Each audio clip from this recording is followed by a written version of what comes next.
those final answers in so we can discuss the warm-up problem.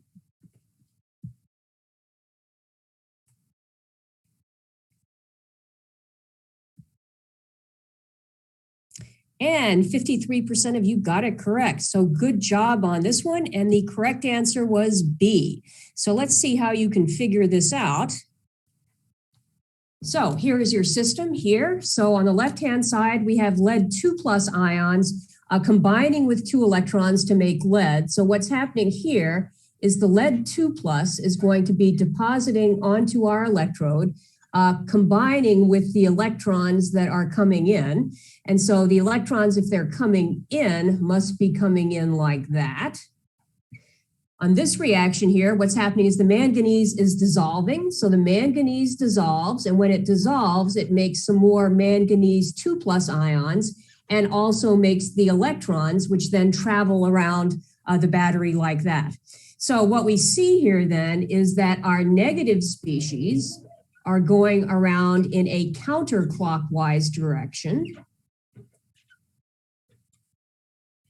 And if that is true, it follows that our positive species have to be going around in a clockwise direction in this battery. So what that means then is that our positive ions are traveling through the salt bridge like that. Okay, so that's how you figure out how things flow in a simple battery. Let's go on and continue our discussion of batteries. And the first thing I want to talk about is how much energy or how much work can you get out of a battery? So let's look at understanding work and batteries.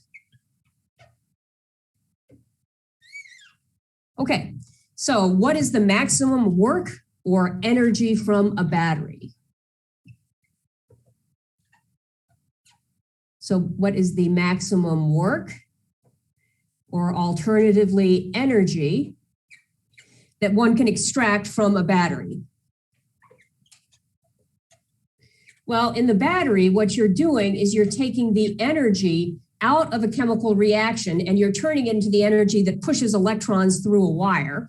And so what we're going to do to calculate this maximum work is we are going to assume that our reaction goes to completion. So we'll assume complete reaction in doing this. And it turns out that batteries actually do go almost completely to products. And so to do this, what we're going to do is we are going to say that power is going to be equal to voltage times current.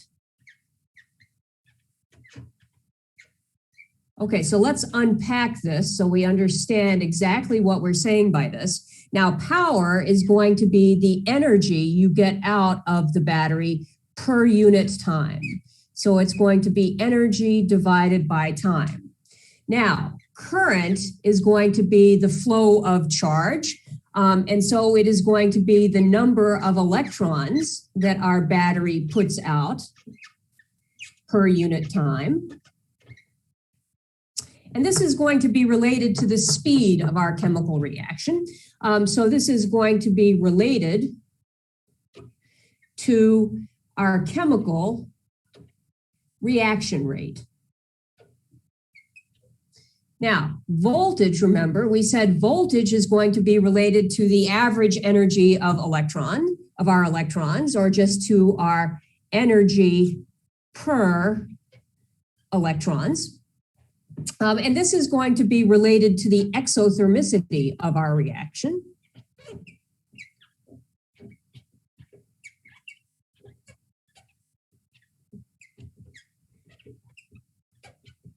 Okay. So the amount of power we're able to get out is going to be the energy per electron times the number of electrons per time. So that makes sense.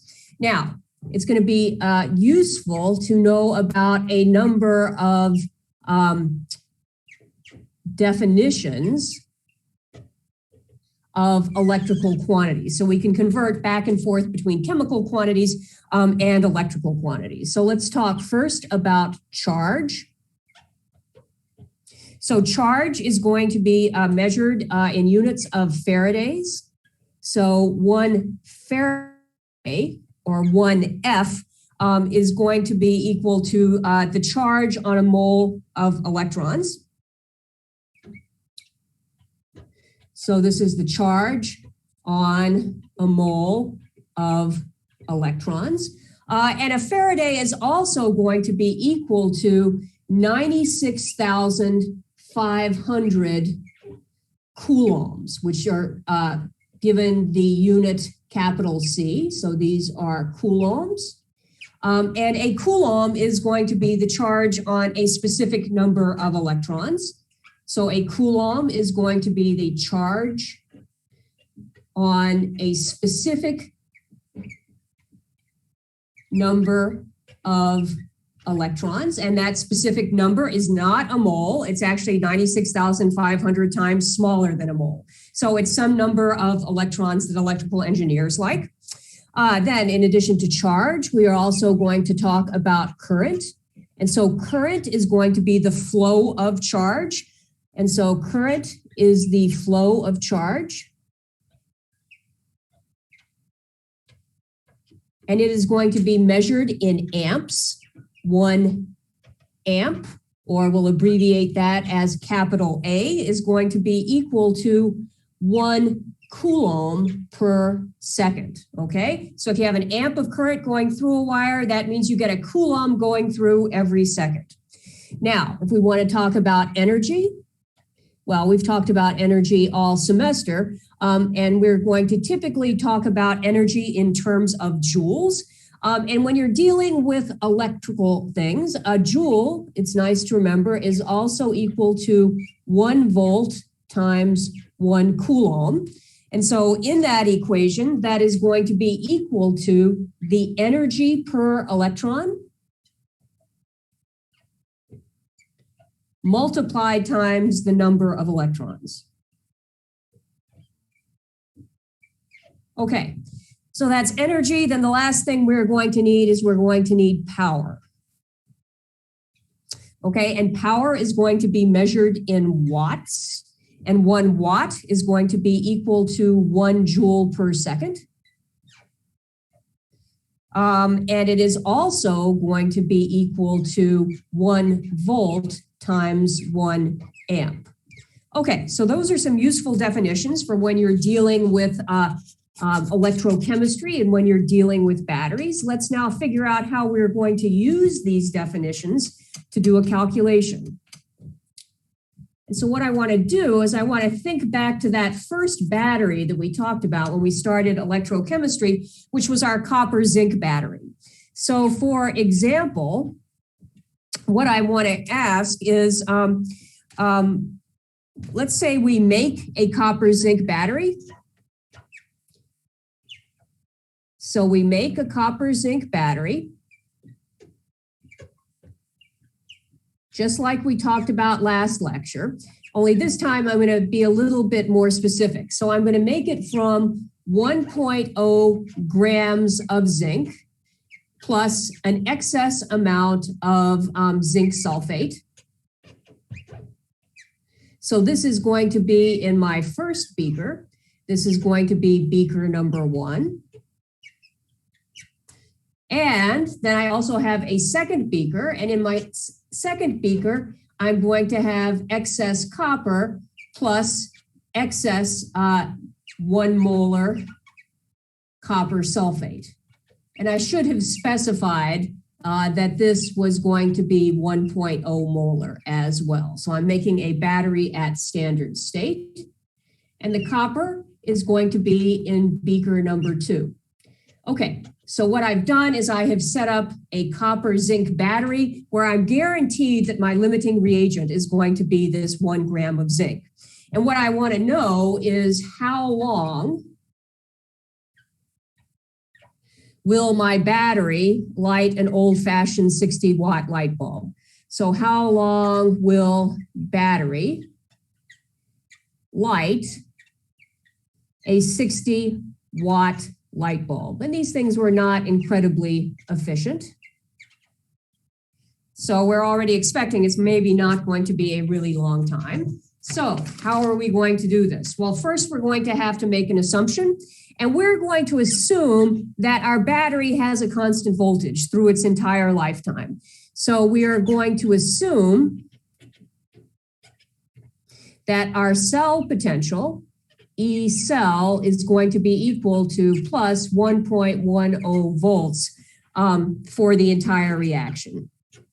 Now, you might be a little skeptical about that.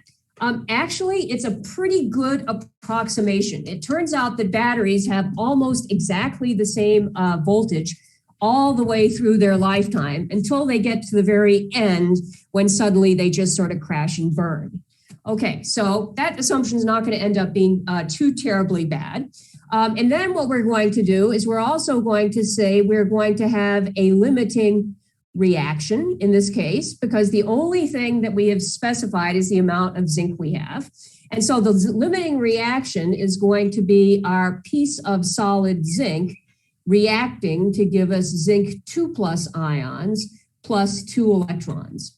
And so what I need to do then is calculate how much energy can I get out of this 1 gram of zinc. So the first thing I'm going to do is I'm going to calculate how many moles of zinc I have. And the number of moles of zinc I have is just going to be 1.0 grams of zinc. And then I divide that by 65.39 grams per mole. And when I do that, I find that I have 0.015 moles of zinc.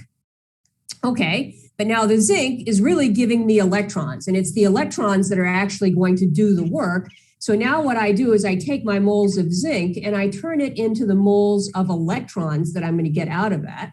And so for every zinc, I get 2 electrons. So I'm just going to take this number and multiply it by 2. So I'm going to have 2 times 0.015 moles is going to give me 0.030 moles of electrons. Okay, so now I need to calculate the energy that I am going to get from this. And the energy is simply going to be equal to the energy I get per electron. So the energy per electron, and then I multiply that times my number of electrons. So it's just as simple as that. My energy per electrons, well, remember that the voltage is going to be the average energy. So here I have 1.10 volts as my energy per electron. And my number of electrons, I'm going to have 0.030 moles of electrons. And so now all I have to do is convert units to something that is more appropriate. And so what I'm going to do now is I'm going to be multiplying times 96,500 coulombs per mole of electrons. And then I just have to do another unit conversion and say that a joule is equal to a volt coulomb, like that. So my coulombs are now going to cancel out. My volt is going to cancel out. My moles are going to cancel out. And I am just left with 3,200 joules. Okay, so, but I didn't ask how much energy. I asked how long can I light this 60-watt light bulb? So to answer that, what I say is that energy is also equal to power times time. So now I solve for my time. So my time is going to be equal to my energy divided by my power. So now I'm going to have 3,200 joules of energy, and I divide that by my 60 watts. And the last thing I need to do is to another unit conversion and to say 1 watt is equal to 1 joule per second. So my watts cancel, my joules cancel, and what I have at the end is 53 seconds. So you can see that this battery with this really puny voltage of 1.10 volts, even after eating up a gram of zinc, it doesn't light that light bulb for very long. Okay, so that's how these calculations work. Let's see if you understand this. Let's have you do a quick learning catalytics.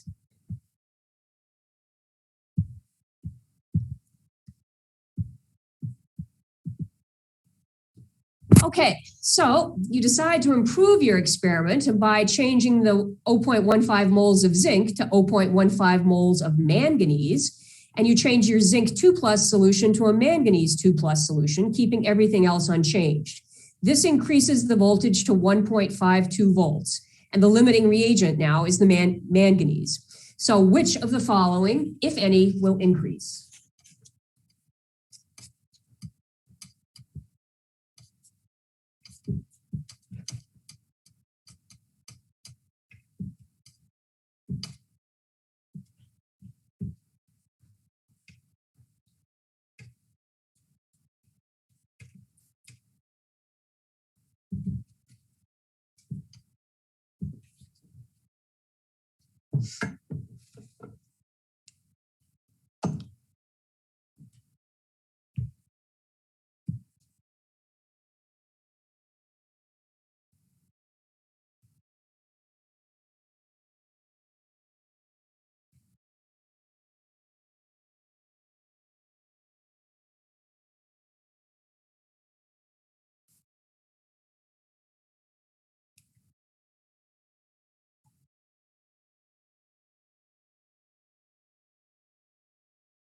Okay, I'll give you another 10 seconds to get those answers in.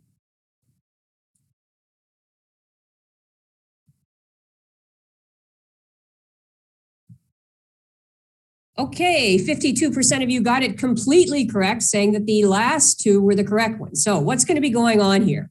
Now, you're going to keep the same amount of metal. And so since you have the same amount of metal, that means you're going to get the same number of electrons going out of your battery. What's happening, though, is that the voltage of these electrons changes. So same number of electrons, but you're increasing the amount of energy per electron.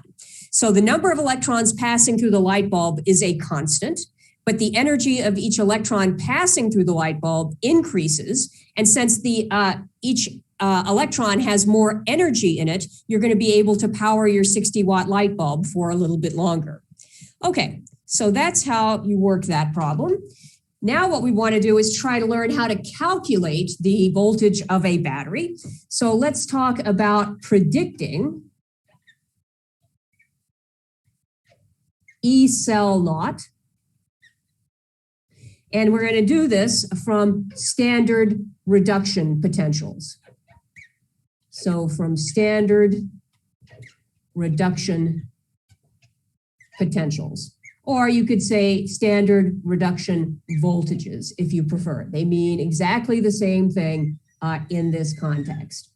Okay, so the thing to know is that half cell voltages, so half cell voltages at standard state, so at standard state, and since we're talking about things like batteries, when we say at standard state, what we're really saying is that everything that is aqueous or whatever kind of solution needs to have 1 molar concentration, and we're going to be at 25 degrees C. At least for our tables, and these are tabulated, which means you can look them up in the back of the book, and they are on page 949. Okay, so you're going to see a big table in the back of the book, and so I have a little table that will give you an idea of what this is going to look like here. Okay, so here's a table of standard reduction potentials. And so let's look at this top reaction here. F2 plus 2 electrons goes to make 2 fluoride ions, and it has a standard reduction potential of 2.87. Now, we know that fluorine likes to get these electrons and becomes F minus. And so that's why it's up here at the top of the table.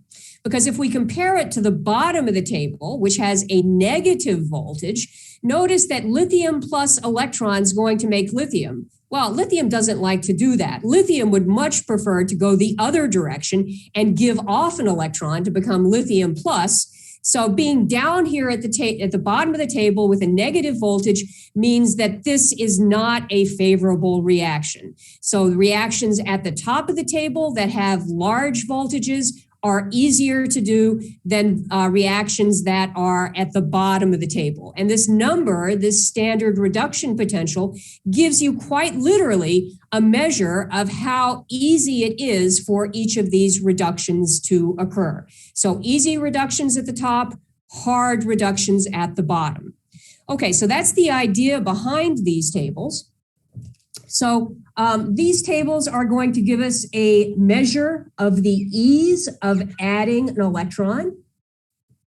So they are going to give us a measure of the ease of adding an electron, or in other words, of performing a reduction. And the other thing to remember is that they cannot be measured directly. Why can't they be measured directly? Because you can't do these reactions in isolation. Those were tables of reduction reactions, and I told you can't do just a reduction reaction. You have to couple a reduction reaction with an oxidation reaction so you don't build up or consume free electrons. So we're not going to be able to measure these directly. Let me give you a couple of examples of these. So for example, we have been talking about this reaction of copper 2 plus aqueous ions plus 2 electrons reacting to give us copper solid. That's going to turn out to have a standard reduction potential, E naught red, that is going to be equal to plus 0.34 volts. We can also look at the standard reduction potential for zinc 2 plus aqueous ions, adding 2 electrons to turn into zinc solid. And that's going to have a standard reduction potential of negative 0.76 volts. So the first question is what does it mean to have one have a positive voltage and the other have a negative voltage? And the quick answer is it doesn't really mean anything, okay? It's how these voltages are related to one another. So this voltage is higher than this voltage means that it's easier to reduce copper 2 plus than it is to reduce zinc 2 plus, although either one can be reduced under the right circumstances. So our interpretation of these two is simply that it's going to be easier to reduce copper 2 plus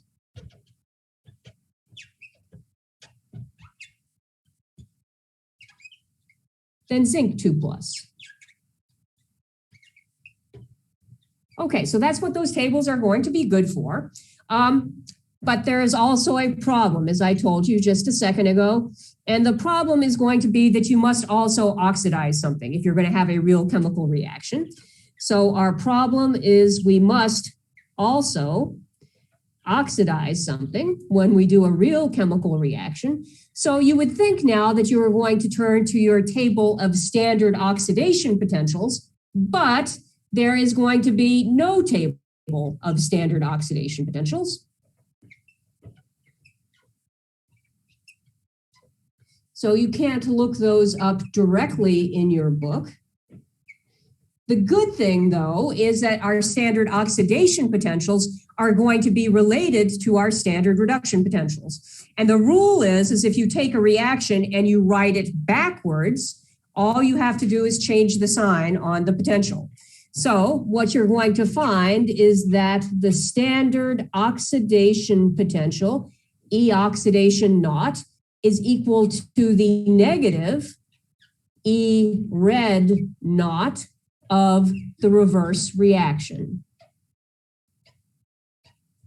So we are going to be able to use one table to get both our oxidation potentials and our reduction potentials.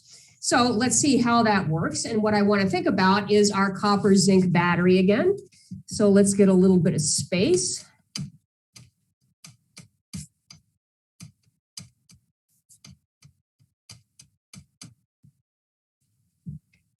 Okay, so we're going to keep our copper being reduced because it's the easier one to be reduced, and we're going to oxidize our zinc. So therefore, our reaction with zinc is going to be that we are going to have zinc solid reacts to form zinc 2 plus aqueous ions plus 2 electrons.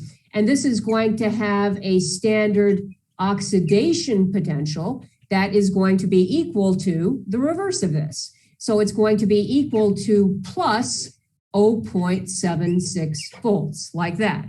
Now I'm going to pair that with my copper 2 plus reduction reaction. So I'm going to have copper 2 plus 2 electrons is going to be reacting to give me copper solid. And that's going to have a standard reduction potential, E red naught, that's equal to plus 0.34 volts from the table. Okay, so that's nice. So what I see is that I can add up these two chemical reactions to get a net chemical reaction that does not produce or consume electrons. So I can take these two and I can add them together, and then my electrons are going to cancel out. And so what I'm going to have then is I'm going to have zinc plus copper 2 plus is going to react to form zinc 2 plus copper.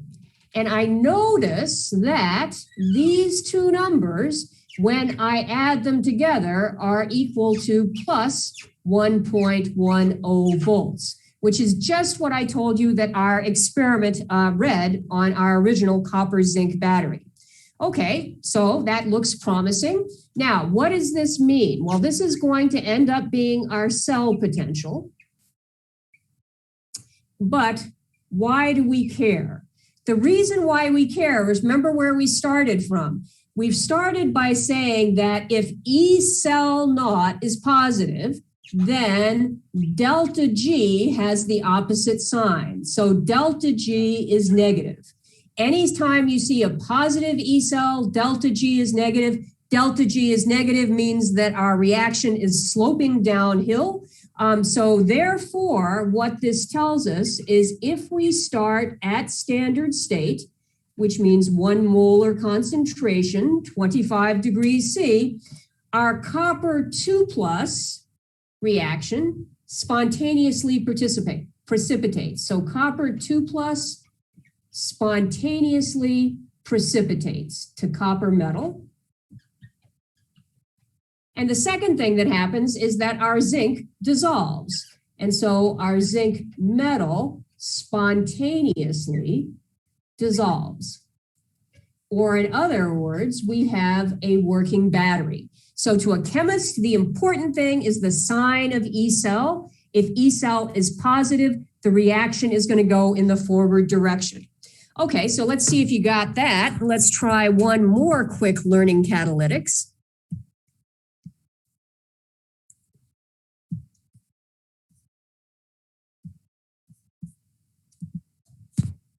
Okay, so if you want to deposit zinc metal from an aqueous solution of zinc ions, which metal would you choose as the sacrificial electrode, i.e. the metal that dissolves? Select all reasonable possibilities, hint, hint.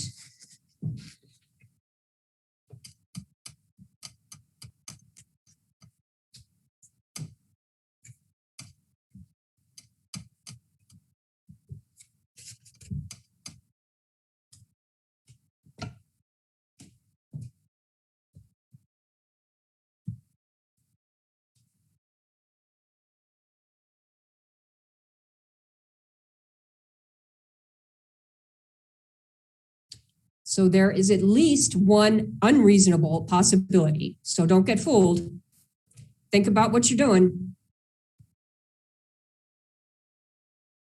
Wouldn't want an explosion.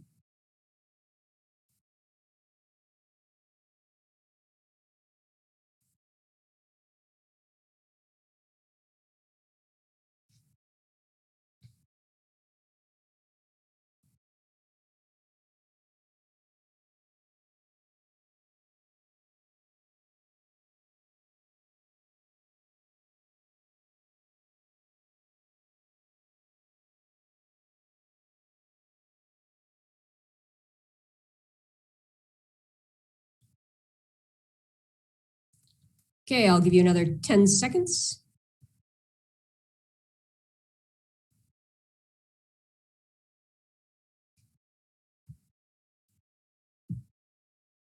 Okay, 12% of you got it completely correct. So the two correct answers are manganese and magnesium. The really bad answer is lithium, because remember, if you take lithium and you put it into water, like all alkali metals, you're going to get a big fat explosion. So never put lithium into aqueous solutions. The two right answers are manganese and magnesium. So let's see why they are going to be the right answers and figure out what we should have been thinking here. So what we want to be doing is we want to be plating out our zinc. So we want our zinc to become zinc metal.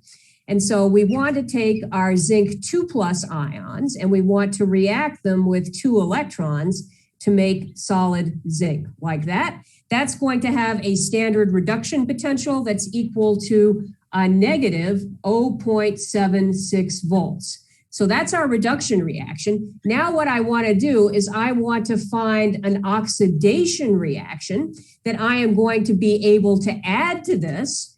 And when I add my E oxidation naught to this, I am going to get a positive cell potential. So I want E cell naught to be equal to a positive number. Because if it is a positive number, I'm going to know that my delta G is going to be a negative number.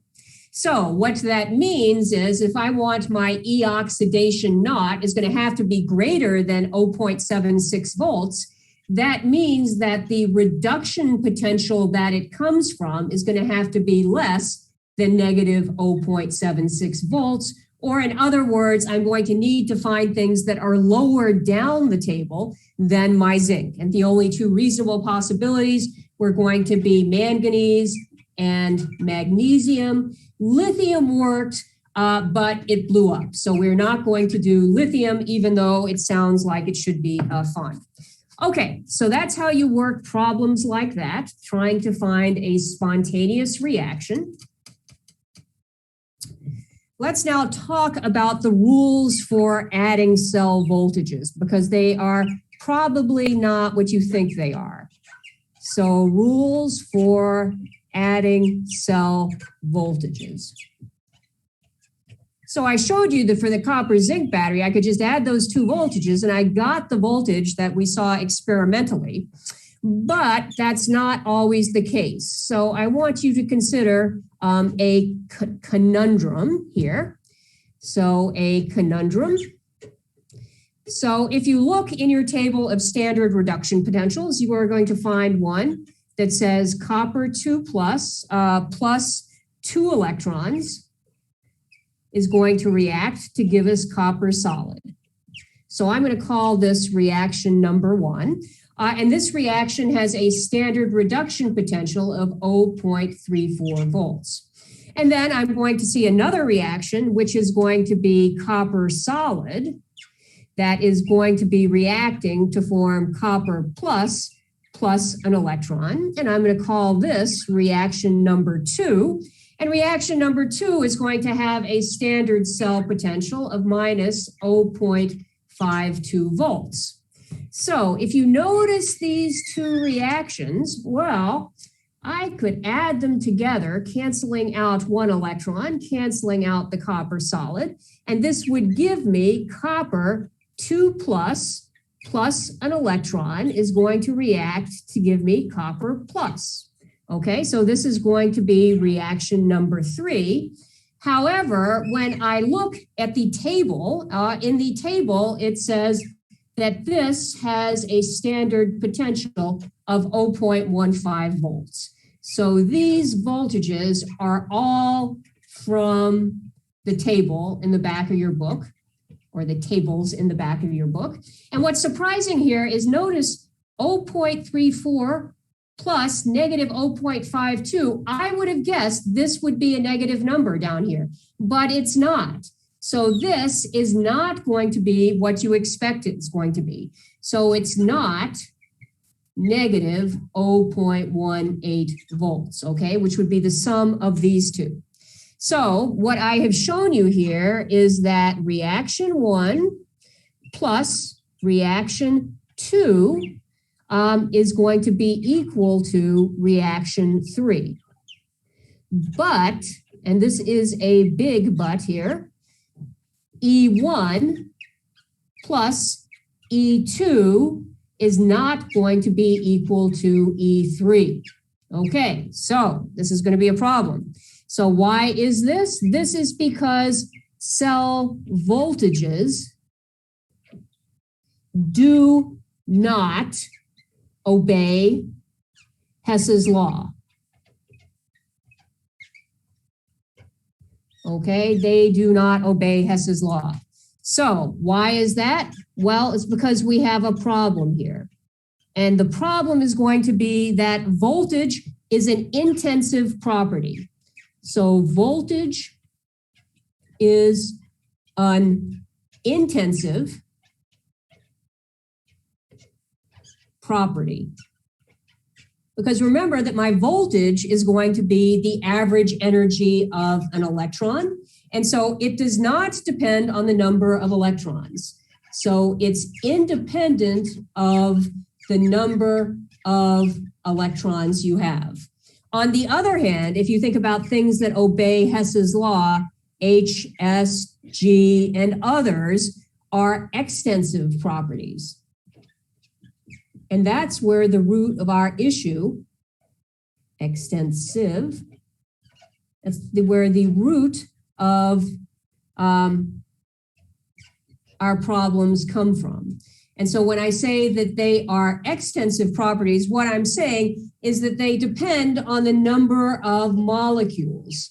So dependent on the number of molecules you have. So the exothermicity of your reaction depends very much on how much reactant you have.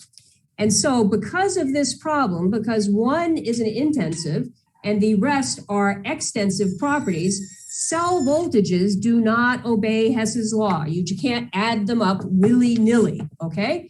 So I think of voltage as being like the price of an orange. If the price of an orange is 25 cents, it doesn't matter whether you have one orange, 5 oranges, or a mole of oranges. They're all 25 cents. Very different when you're talking about things like the change in enthalpy or the change in entropy. Those depend upon how much stuff you are reacting. So we're going to have to take care of this problem if we are going to add cell voltages. So how are we going to take care of this? Well, it's actually going to turn out to be very easy to do this. So our solution is going to be simple. If reaction number 1 plus reaction number 2 is going to be equal to reaction number 3, then we already know that we can just add up the delta G's of reaction. Then delta G reaction of 1 plus delta G reaction of 2 is going to be equal to delta G reaction of 3. Okay, and that's what we mean by saying that this obeys Hess's law. Okay, so that's fine. But remember, I also told you that we could relate the cell potential to delta G. So I also told you that delta G of reaction is going to be equal to negative nu sub E times F times E cell. Okay, so in this particular case, reaction number 1 involved 2 electrons. Reaction 2 involved 1 electron, and reaction 3 involved 1 electron. So therefore, what I can do is I can say delta G of reaction 1 is going to be equal to negative. I have 2 electrons, then I have F, which is just a constant, times my cell potential for reaction number 1. And then to that, I add plus, and now for delta G 2, I'm going to have negative 1 F E sub 2 is going to be equal to, and again, I'm going to have 1 electron, so I'm going to have negative 1 F E3. So what I can do is I can cancel out all of my Faradays. I can turn all my positives into a negative. And what I'm going to find now is that 2E1 plus E2 is going to be equal to E3 for this particular reaction, okay? So in other words, what I'm having to do is I'm going to have to include the number of electrons transferred. So it includes the number of electrons that are going to be transferred in each step. Okay, is that right? Well, I can check that. So what I can do then is I can say 2 times 0.34 volts, which is the voltage from the table, plus E2, which is going to be plus a negative 0.52 volts, should be equal to my E3, which is 0.15 volts. And this actually checks out. So this is what we're going to have to do if we need to add cell voltages. So we need to account for the fact that our cell voltages are intensive. And so we need to take care of how many electrons we are transferring in each step. So let me now give you the general rules for adding cell voltages. Okay, so the general rules for adding cell voltages.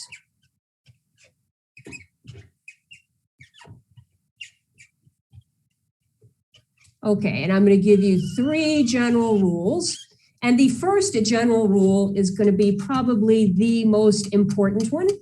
And so the first general rule is if you are putting together some net reaction, and if you multiply your reaction or your half reaction, why don't I say half reaction? So if you multiply your half reaction by a constant,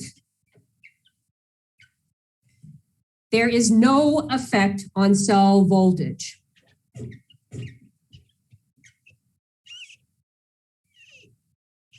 So there is no effect on your cell voltage. And there's no effect because our cell voltage is going to be the energy per electron. Now, you will be sitting in the middle of the final trying to frantically balance electrochemical reactions. You will multiply one reaction by 2, and you will feel this urge to multiply your cell potential.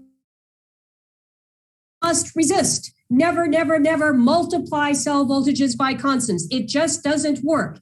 It is an energy per electron, so no multiply. Okay, that's the first rule. Now, the second rule is probably what you learned in high school. And the second rule is that there is a shortcut, except maybe you weren't told that it was a shortcut. And the shortcut is if you add 2 reactions and the electrons cancel out, well, if you add 2 reactions and the electrons cancel out, that means there were the same number of electrons in each reaction. And in that case, it's okay just to add the cell voltages. And the reason it's okay to add the cell voltages is technically what you're doing is you're multiplying both of them by the same constant. And so it just comes out in the wash. However, there are cases when that does not work. So there is going to be the otherwise, and there is at least one otherwise on group quiz 10. Otherwise, what you have to do is you have to convert your cell potentials. So you're going to convert your E's to delta G of reaction. And you are going to use that using the formula that delta G of reaction is equal to negative nu sub E F E cell, or this works for oxidation and reduction as well. Then what you are going to do is you are going to use Hess's law to add your delta G of reactions, just the same way we have been doing Hess's law all semester long. And then now that you have a new delta G of reaction, you are going to convert your new delta G of reaction back to a cell potential. So back to a new E. And you will get to practice this on Group Quiz 10. And with that, have a wonderful rest of your day, and I'd be happy to answer any questions. Thank you. Thank you. Thank you. Thank you. I have a quick fun question. Do Okay. LED lights work the same way? LED lights? What do you mean by work the same way? So are they powered in a similar manner to what we've been learning? So the powering is in a similar manner. It's a little bit different though for, so when you power just a regular light bulb, you do it with AC electricity. So the voltage goes positive and negative. You don't do that with an LED. An LED, the current only flows in one direction. So there's a little bit more electronics in each one of the light bulbs that you buy. But the calculations are the same. And what's really cool about LEDs is you get one photon for every electron, which is basically why they are so much more efficient than regular light bulbs. Okay. And does what we're learning now explain why LED lights last for a long time? I think there's like some brands that say they can last for years compared to regular. Yeah, I mean, the real reason why they last for so long is because light bulbs operate at something like 1800 degrees Celsius. So the filament in light bulbs is wicked hot. And eventually what happens is in those filaments, even when you put halogens in there, eventually the tungsten filament just slowly evaporates. When it slowly evaporates, the filament gets a little thinner in one part than another. And that little thin part, then basically all of your current gets concentrated in that thin part and it flows it out. So it's not so much that LEDs are great because they last a long time. It's that having things at 1800 degrees C is really bad for lifetime, and that's why they don't last so long. LEDs last, pretty much similar to other electronics. And so, today's silicon electronics,